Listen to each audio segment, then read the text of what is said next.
आदरणीय सभापति महोदय,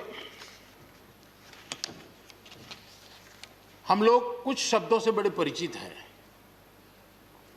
श्रमजीवी, बुद्धिजीवी, ये सारे शब्दों से परिचित हैं। लेकिन मैं देख रहा हूं कि पिछले कुछ समय से इस देश में एक नई जमात पैदा हुई है, एक नई बिरादरी सामने आई है, और वो है आंदोलनजीवी। ये जमात आप देखोगे, वकीलों का आंदोलन है वो ना वहां नजर आएंगे, स्टूडेंट का आंदोलन है वो वहां नजर आएंगे, मजदूर का आंदोलन है वो वहां नजर आएंगे, कभी पर्दे के पीछे कभी पर्दे के आगे। एक पूरी टोली है जी जो आंदोलनजीवी है। वो आंदोलन के बिना जी नहीं सकते हैं और आंदोलन से जीने के लिए रास्ते खोजते रहते हैं।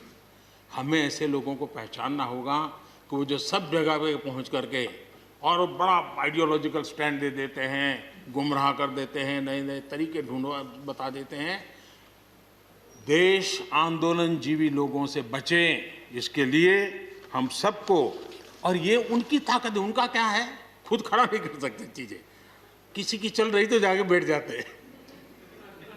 वो अपना जो जितने दिन चले चल जाता है उनका। ऐसे लोगों को पहचानने की बहुत आवश्यकता है। ये सारे आंदोलनजीवी परजीवी होते हैं।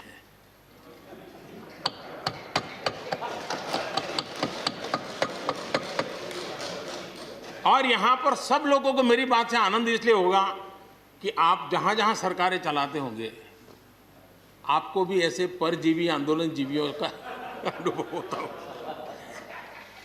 और इसलिए उसी प्रकार से एक नया मैं चीज देख रहा हूं। देश प्रगति कर रहा है, हम एफडीआई की बात कर रहे हैं, foreign direct investment.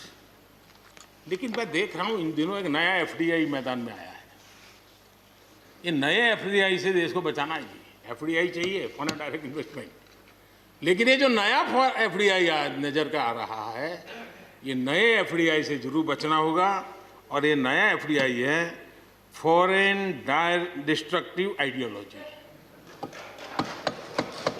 Foreign destructive ideology. और इसलिए इस एफडीआई से देश को बचाने के लिए हमने और जागरूक रहने की जरूरत है। आदरणीय सभापति जी, हमारे देश के विकास के लिए ग्रामीण अर्थव्यवस्था, इसका अपना एक मूल्य है। ग्रामीण अर्थव्यवस्था हमारे आत्मनिर्भर भारत का एक अहम स्तंभ है।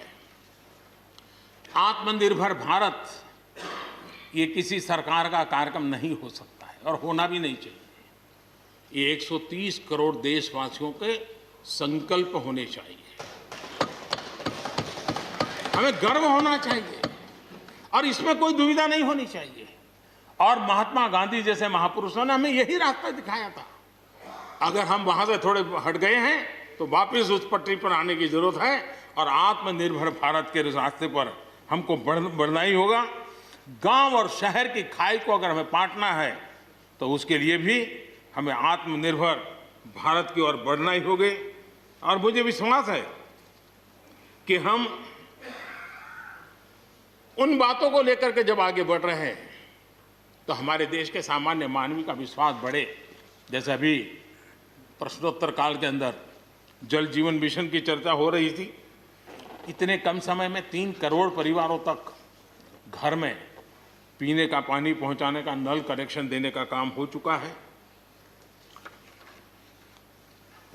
आत्मनिर्भरता तभी संभव जब अर्थव्यवस्था में सभी की भागीदारी हो। हमारी सोनल बहन ने अपने भाषण में बहनों बेटियों की भागीदारी पर फोकस करने की उन्होंने विस्तार से चर्चा की। कोरोना काल में चाहे राशन हो, आर्थिक मदद हो या मुफ्त गैस सिलेंडर, सरकार ने हर तरह से एक प्रकार से हमारी माताओं बहनों को असुविधा ना हो, इसकी पूरी चिंता करने का प्रयास किया है। और उन्होंने एक शक्ति बनकर के इन चीज़ों को संभालने में मदद भी की है। जिस तरह इस मुश्किल परिस्थिति में हमारे देश की नारी शक्ति ने बड़े धैर्य के साथ परिवार को संभाला, परिस्थितियों को संभाला है, कोरोना के इस लड़ाई में हर परिवार की मातृशक्ति की बहुत बड़ी भूमिका रही है और उनका मैं जितना धन्यवाद करूं उतना कम। बहनों बेटियों का हौसला और मैं समझता हूं कि आत्मनिर्भर भारत में अहम भूमिका हमारी माताएं बहनें निभाएगी, मुझे पूरे विश्वास है। आज युद्ध क्षेत्र में भी हमारी बेटियों की भागीदारी बढ़ रही है। नए नए जो लेबर कोड बनाए हैं उसमें भी बेटियों के लिए हर सेक्टर में काम करने के लिए समान वेतन का हक दिया गया है। मुद्रा योजना से 70% जो लोन ली गई हैं वो हमारी बहनों के द्वारा ली गई हैं, यानी एक प्रकार से एडिशन। करीब 7 करोड़ महिलाओं की सहभागिता से 60 लाख से ज़्यादा सेल्फ हेल्प ग्रुप आज आत्मनिर्भर भारत के प्रयासों को एक नई ताकत दे रहे हैं। भारत की युवा शक्ति पर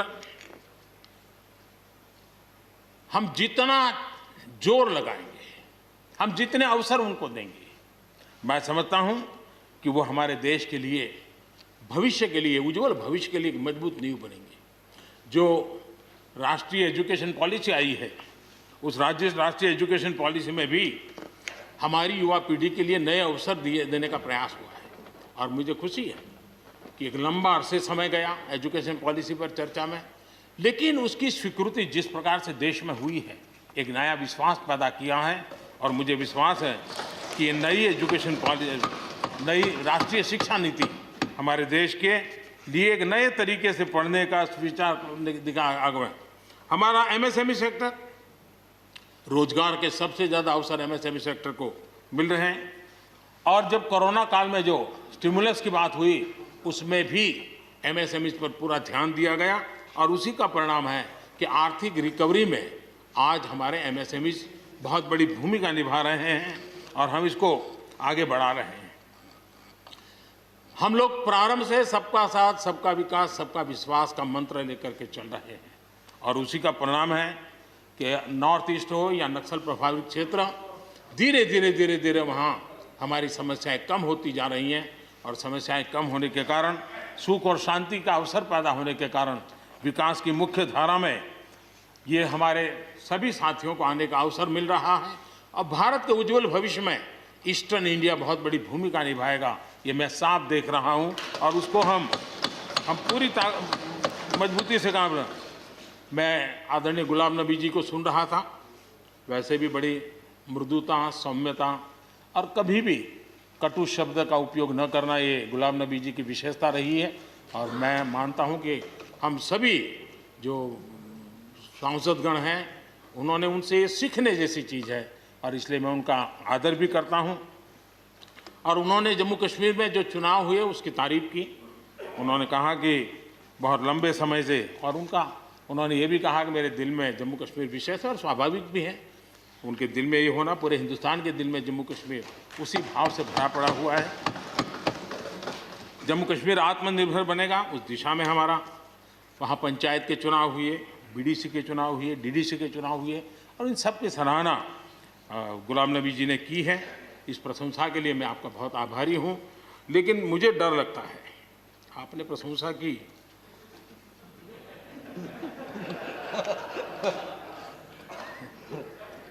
मुझे विश्वास है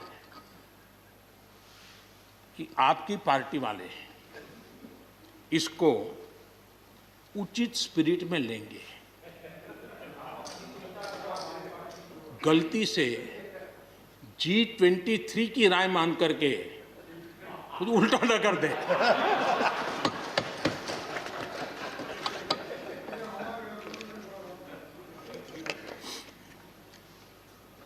आदरणीय सभापति महोदय, कोरोना के चुनौतीपूर्ण दौर में सीमा पर भी चुनौती देने की कोशिश हुई। हमारे वीर जवानों के हौसले और कुशलता ने सटीक जवाब दिया है और हर हिंदुस्तानी के इस बात का गर्व है। मुश्किल परिस्थितियों में भी हमारे जवान डट करके खड़े रहे हैं। तमाम साथियों ने भी हमारे जवानों के शौर्य की सराहना की है, मैं उनका आभारी हूं। एलएसी पर जो स्थिति बनी है उस पर भारत का रुख बहुत स्पष्ट है और देश इसको भली भांति देख भी रहा है और गर्व भी कर रहा है। बॉर्डर इंफ्रास्ट्रक्चर और बॉर्डर सिक्योरिटी को लेकर हमारी प्रतिबद्धता में किसी प्रकार की ढील आने का सवाल ही नहीं होता है, गुंजाइश ही नहीं है। और जो लोग हमारा लालन पालन और हमारे विचारों का हमारा उछेर देखते हैं वो कभी इस विषय में हमें सवाल ही नहीं करेंगे। उनको मालूम है हम इसके लिए डटे हुए रहने वाले लोग हैं और इसलिए हम इन विषयों में कहीं पर भी पीछे नहीं हैं।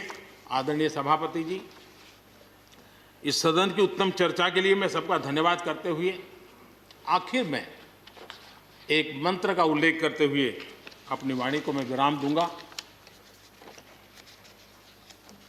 हमारे यहाँ वेदों में एक महान विचार प्राप्त होता है और हम सब के लिए 130 करोड़ देशवासियों के लिए ये मंत्र अपने आप में बहुत बड़ी प्रेरणा है। वेदों का ये मंत्र कहता है, अयुतो अहम, अयुतो में आत्मा, अयुतो अहम, अयुतो में आत्मा, अयुतम में चक्षुः, अयुतम श्रोत्रम, अयुतो अहम, अयुतो में आत्मा, अयुतम में चक्षुः, अयुतम श्रोत्रम। यानी मैं एक नहीं हूं, मैं अकेला नहीं हूं, मैं अपने साथ करोड़ों मानवों को देखता हूं, अनुभव करता हूं। इसलिए मेरी आत्मिक शक्ति करोड़ों की है, मेरे साथ करोड़ों की दृष्टि है, मेरे साथ करोड़ों की श्रवण शक्ति, कर्म शक्ति भी है। आदरणीय सभापति जी, वेदों की इसी भावना से, इसी चेतना से 130 करोड़ से अधिक देशवासियों वाला भारत सबको साथ लेकर के आगे बढ़ रहा है। आज 130 करोड़ देशवासियों के सपने आज हिंदुस्तान के सपने हैं। आज 130 करोड़ देशवासियों की आकांक्षाएं इस देश की आकांक्षाएं हैं। आज 130 करोड़ देशवासियों का भविष्य भारत के उज्जवल भविष्य की गारंटी है। और इसलिए आज जब देश नीतियां बना रहा है, प्रयास कर रहा है, तो वो केवल तत्कालीन हानि लाभ के लिए नहीं, लेकिन एक लंबे दूरगामी और 2047 में देश जब आज़ादी का शतक मनाएगा तब देश को नई ऊंचाइयों पर ले जाने के सपनों को लेकर के नींव रखी जा रही है। और मुझे विश्वास है कि इस काम को हम पूरा करने में अवश्य सफल होंगे। मैं फिर एक बार आदरणीय राष्ट्रपति जी के उद्बोधन के लिए मैं उनका आदरपूर्वक धन्यवाद करते हुए, उनका अभिनंदन करते हुए, सदन में भी जिस तरह चर्चा हुई, और मैं सच बताता हूं, चर्चा का स्तर भी अच्छा था, वातावरण भी अच्छा था। ये ठीक है कि इससे कितने लाभ होते हैं, मुझ पर भी कितना हमला हुआ, हर प्रकार से जो भी कहा जा सकता है कहा, लेकिन मुझे बहुत आनंद हुआ कि मैं कम से कम आपके काम तो आया। देखिए, आपके मन में एक तो कोरोना के कारण ज्यादा जाना आना होता नहीं होगा, फंसे रहते होंगे और घर में भी खिचखिच चलती होगी। अब इतना गुस्सा यहाँ निकाल दिया तो आपका मन कितना हल्का हो गया, आप घर के अंदर कितनी खुशी चैन से समय बिताते होंगे। तो ये आनंद जो आपको मिला है, इसके लिए मैं काम आया, ये भी मैं अपना सौभाग्य मानता हूं। और मैं चाहूंगा ये आनंद लगातार लेते रहिए, चर्चा करते रहिए, लगातार चर्चा करते रहिए, सदन को जीवंत बनाते रखिए। मोदी है, मौका लीजिए। बहुत बहुत धन्यवाद। धन्यवाद प्रधानमंत्री जी। I shall now put the amendments which have been moved to vote. Amendment number 11 to 18 by Tiruchi Siva. Amendment number 18 to